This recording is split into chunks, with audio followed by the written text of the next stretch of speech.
تهنئة بالغة. يعني أنا جاي من اجتماع اتحاد القبائل العربية، وقرر الاتحاد أنه يبعت لكم مكافأة 1,750,000.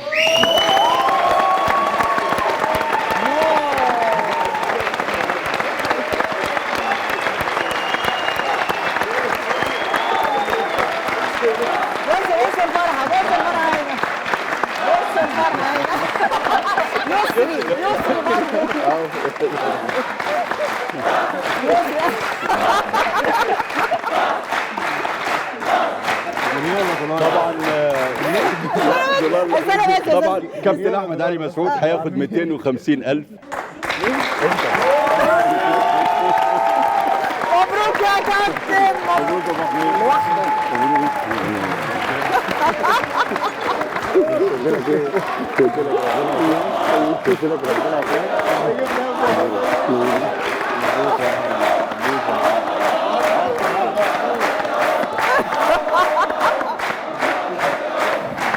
أظن فرحة.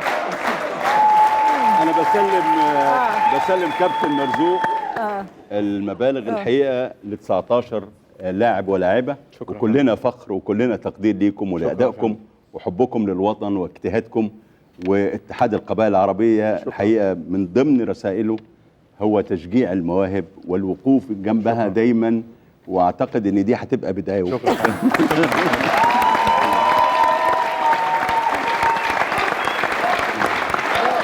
يا جماعة أولا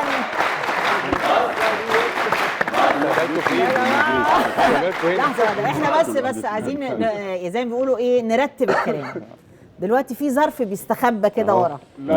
لا بأسماء الناس. انا بهزر يا بهزر. دلوقتي الظرف ده هو اللي فيه الليلة كلها.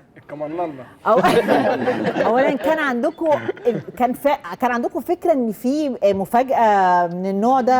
اطلاقا ده مفيش الكلام ده خالص. طب الحقيقه تستاهلوا اكتر، وكل التحيه لاتحاد القبائل العربيه طبعا. الاستاذ مصطفى بكري الكاتب الكبير هو مهتم بالتاكيد بالرياضه، ومهتم بابطالنا، شانه شان المجتمع والمواطنين المصريين. انما قول لي، هل في ليك علاقه بالجودو؟ الجودو طبعا لعبة قديمة، يمكن قبل الميلاد بحوالي آلاف السنين أو حوالي 1700 سنة، لكن دخلت اليابان سنة 1882 بالظبط. وكان الحقيقة اللعبة شرسة وعنيفة في البداية، كان المتصارعان واحد فيهم لازم يموت. اللعبة اترقت الآن وبقت دخلت مرحلة جديدة، وده شيء محترم وشيء كويس، واعتقد ان تحقيقهم لهذه البطولات ده امر نفخر به. ربما ما كنش بتابع الالعاب بالتفصيل، ولكن الانسان بيفخر عندما يفوز مصري، وكل المصريين بيتابعوا بفخر هذه البطولات وهذا النجاح الكبير. الأستاذ مصطفى بكري بخلاف تاريخه الممتد في عالم الصحافة والإعلام، إلا أنه النهاردة هو جاي بصفته المتحدث الرسمي لاتحاد القبائل العربية. بس أنا عارفة أنه أستاذ مصطفى بكري بالأساس جاي للأبطال دول طبعا، جاي لأولادنا دول طبعًا. اللي يفرحوا القلب طبعا أكيد. احنا كمصريين دايما بنفخر بأي مثل أو نموذج في كل المجالات، بنحس بالفخر واحنا بنتابع هذه البطولات، لأن دايما الإنسان المصري يستطيع أن يثبت ويستطيع أن يفوز وأن يحقق نجاح طالما عنده إيمان وعزيمة، واحنا بلد منتمي. يعني حتى أنت لما بتطلع تروح اليابان أو تروح أي مكان بتحس إنك تاني يوم عايز ترجع. طبعا. زمان أنا كنت شغال في إذاعة مونte كارلو في باريس، قعدت 19-20 يوم، قلت عايز ارجع تاني، فرجعت من باريس لان اشتقت لشبرا وبولاق الدكرور وناهيه وكل مكان على ارض مصر. فاحنا دايما ناس والصعيد طبعا، والصعيد طبعا الصعيد. بس يا استاذ مصطفى، انا يعني معلش ما تاخذونيش، انا عايزه اشوف الظرف فيه ايه.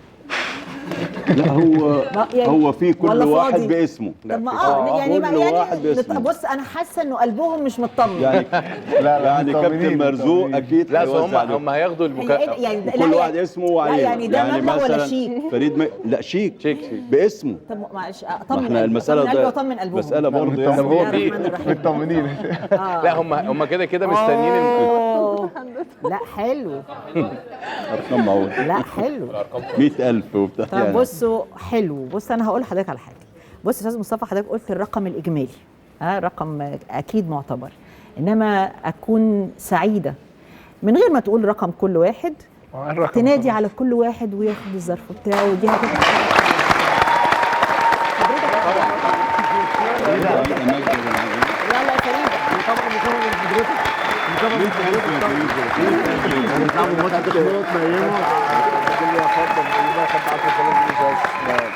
فريده. صفا سليمان. صفاء سليمان. صفا. 100,000.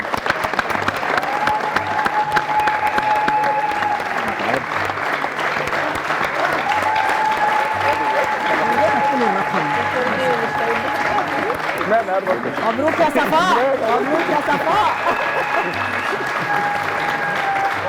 آية إلهاب إبراهيم. آية، يلا يا آية البرونزية. تسليم تامر رشدي. تسليم تامر رشدي.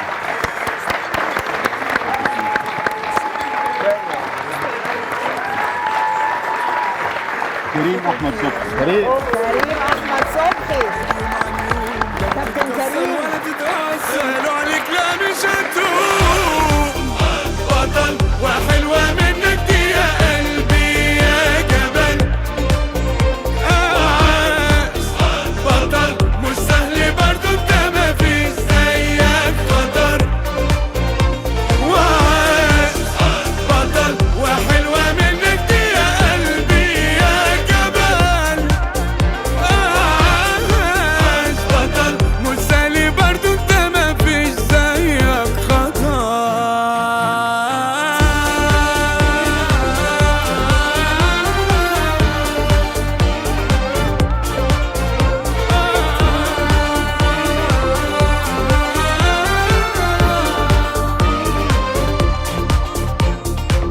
على مين يا صعب ده انا كل قلبي قد الحياة، عاش اللي عاش واللي عمل العمايل وبطوله شايل كل ده، انا قلبي حي. هوريش. إزومي. كابتن منتخب الجودو.